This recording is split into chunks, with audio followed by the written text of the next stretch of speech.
ஓம் முருகா போற்றி, கந்தா போற்றி, கடம்பா போற்றி, கதிர்வேலா போற்றி. என் அன்பு குழந்தையே, என்னை சர்வசாதாரணமாக நினைத்து விடாதே. நான் உனக்காக கூறுவது இன்று இரவுக்குள் நிச்சயமாக பலிக்கும். ஆம் செல்லமே, என்னை நம்பினால், இந்த முருகப்பெருமானை நம்பினால் முழுவதுமாக கேள். உனக்கு அதிர்ஷ்டம் தரவே உன்னை இந்த முருகப்பெருமான் அழைத்துள்ளேன். கையில் இருந்ததை எல்லாம் இழந்து கடன்பட்டு மீள முடியாமல் கஷ்டத்தோடும் கவலையோடும் உள்ள குமுறலோடும் உருப்படியாக வாழ வேண்டிய வாழ்க்கையை தொலைத்து அடுத்தவரால் வஞ்சிக்கப்பட்டு ஏமாந்து நிற்கிறாய். அப்படித்தானே? கலங்க வேண்டாம். இதோ உன்னை விடுவிக்கவே உன்னோடு வந்து பேசிக் கொண்டிருக்கிறேன் இந்த முருகப்பெருமான். நீ என் குரலை கவனி. இதற்கு முன் நீ என்னை சாராமல் உன் சுய புத்தியை சார்ந்தும் பிறரது ஆசை வார்த்தைகளை கேட்கும் உன் வாழ்க்கையை வாழ நினைத்தாய். அதுவே மிகப்பெரிய தோல்வியில் முடிந்துவிட்டது. கையில் இருந்ததெல்லாம் கரைந்து போயின. நிம்மதி இல்லாமல் தவித்துக் கொண்டிருக்கிறாய். பயப்படாதே. நீ கோழையாக இருந்தால் எதையும் சாதிக்க முடியாது. ஒன்று மட்டும் நல்லா தெரிஞ்சுக்கோ. போனதெல்லாம் போகட்டும், கடந்த காலங்கள் கடந்தே போகட்டும். இன்றுதான் வாழ்க்கையை ஆரம்பிக்கிறாய் என்று துடிப்போடு துணிந்து நில். எல்லாமே கனவு என்று நினைத்துக்கொள். இன்று முதல் சம்பாதிக்கப் போகிறேன் என்று திட்டமிடு. இன்று உன் தொழிலின் ஆரம்ப காலம். நல்லபடியாக இரு, ஜெயிக்கலாம். நம்பிக்கையோடு எழுந்தால் இதோ இருளுக்கு அப்பால் ஒளிர்கின்ற ஜோதியை நீ தரிசிப்பாய். இனி நீ கடன் வாங்க மாட்டாய், கடன் தருவாய். என் செல்லமே, நீ வாரி இறைத்தாலும் உன் பொருள் உன்னை விட்டு நீங்காது. நீ சிறியதாக ஒரு தொழிலை தொடங்கு அல்லது ஏதாவது ஒரு வேலையை செய். நீ என்ன செய்தாலும் தோற்கப் போவதில்லை. வெற்றியும் அதிர்ஷ்டமும் உன் வாசற்படியை தட்டப்போகிறது.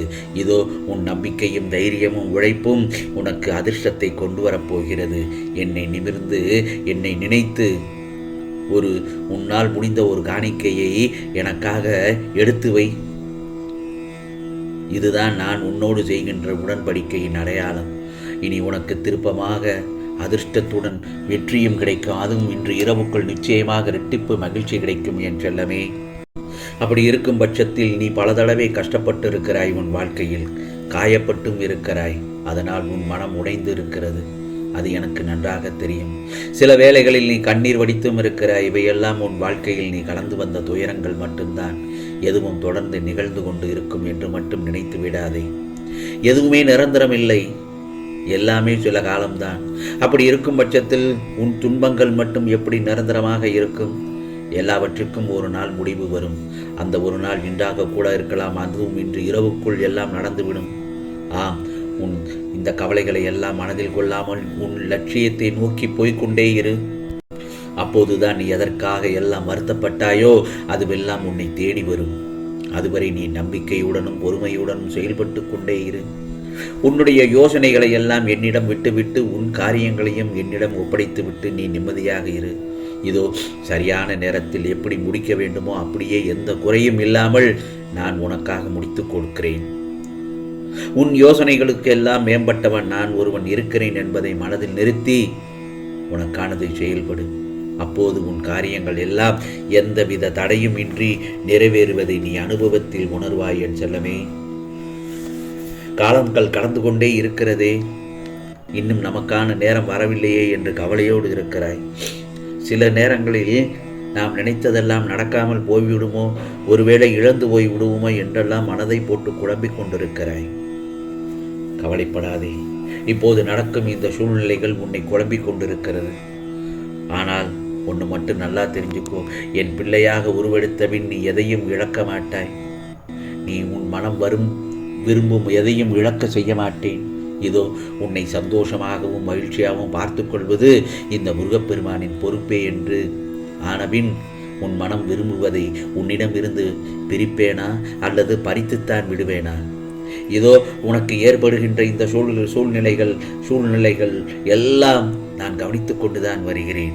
உன் மனதில் இருக்கும் வழிகளும் மற்றவர்களும் உனக்கு எதிராக அம்புபோல் பாயச் செய்யும் அவர்களது வார்த்தைகளும் எல்லாமே பயனில்லாததுதான். நீ எதற்கும் பதில் பேசாதே, அமைதியாக இரு. அந்த சூழ்நிலைகளில் என் அப்பன் முருகன் இருக்கிறார், எனக்கு இருக்கிறார் என்பதை மட்டும் திடமாக நம்பு. யாம் இருக்க பயம் ஏன்? நிச்சயம் உன்னை நான் செம்மையாக்குவேன்.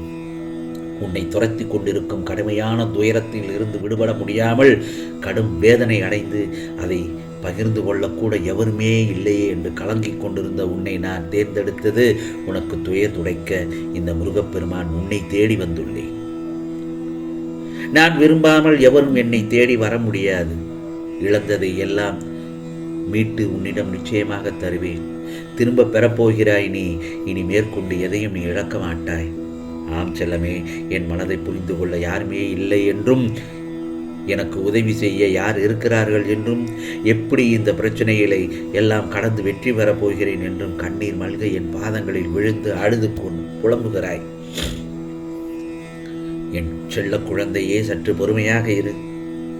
உனக்கு வேண்டியதை செய்ய நான் இருக்கும்போது எதற்காக நீ கலங்குகிறாய்? தக்க சமயத்தில் உன்னை தேடி வந்து உனக்கான வேண்டியதை தந்து வழி நடத்தி செல்லவேதான் இந்த முருகப்பெருமான் நான் இருக்கிறேன் அல்லவா? நீ விரும்பிய தோட்டத்தில் உன் கண் முன்னே தோன்றுவேன். உன்னை பாதுகாத்து வழி நடத்தி செல்வதே என் தலையாய கடமையாகும். எனவே அவசரப்பட்டு எந்த முடிவும் எடுக்காதே. இதோ மீண்டும் உனது கைகள் ஓங்கப் போகிறது என் செல்லமே. இனி நீ மகிழும்படியான நிகழ்வுகள் மட்டுமே தான் நடக்கும். தனியாக போராடிய உன் கரங்கள் இனி இணைய செய்யும் காலம் இது. உன் வாழ்வில் பிரம்ம முகூர்த்தம் ஆரம்பமாக போகிறது. இனி வேண்டாம் என்றால் கூட உனக்கான நிகழ்வுகள் நல்லதாகத்தான் நடக்கத் தொடங்கும். வாழ்வில் மங்கள நிகழ்வுகள் நடக்கும். அந்த காலகட்டத்தில் தான் நீ இப்பொழுது இருக்கிறாய். கஷ்ட நஷ்டங்கள் என்பது வாழ்வின் ஒரு பகுதிதான் என்பதை தீர்க்கமாக புரிந்து கொள். அதுவே வாழ்க்கை கிடையாது. எல்லாவற்றுக்கும் ஒரு முடிவு இருக்கு. இப்போது நீ சந்திக்கும் பிரச்சனைகளுக்கும் சிக்கல்களுக்கும் உன் கஷ்டங்களுக்குமே ஒரு முடிவு உண்டு. அந்த முடிவு உனக்கு சாதகமாகவும் நீ விரும்பியது போலவும் சுபமாகத்தான் முடியும் என் செல்லமே. எப்படி நடக்கும், எந்த நேரத்தில் நடக்கும், யார் மூலம் நடக்கும் என்பதை பற்றியெல்லாம் நீ ஆராய்ச்சி செய்ய வேண்டாம். எந்த நொடியிலும் இந்த முருகப்பெருமானின் அற்புதம் நிகழும். கடைசி நேரத்தில் கூட என் அற்புதத்தால் உன் வாழ்க்கையை அடியோடு மாற்றுவேன்.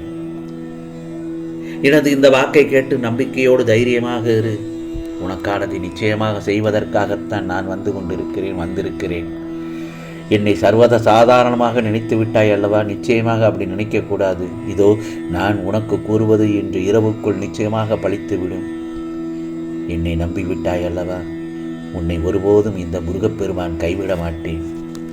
வேலுண்டு வினையில்லை முருகா, வெற்றிவேல் முருகனுக்கு அரோகரா என்று என்னை எப்பொழுது என் இருகரம் கூப்பி என்னை வணங்கினாயோ அந்த சமயத்திலிருந்தே என் செல்லப்பிள்ளையை நான் பாதுகாத்து வந்து கொண்டுதான் இருக்கிறேன். உன் குடும்பத்திற்கு என் அருள் எப்பொழுதும் உண்டு. இதோ உனக்கானது எல்லாம் நிச்சயமாக நடக்கும். இது முருகப்பெருமானின் அருள் வாக்கு, சத்திய வாக்கு. ஓம் சரவண பவ, ஓம் சரவண பவ, ஓம் சரவண பவ.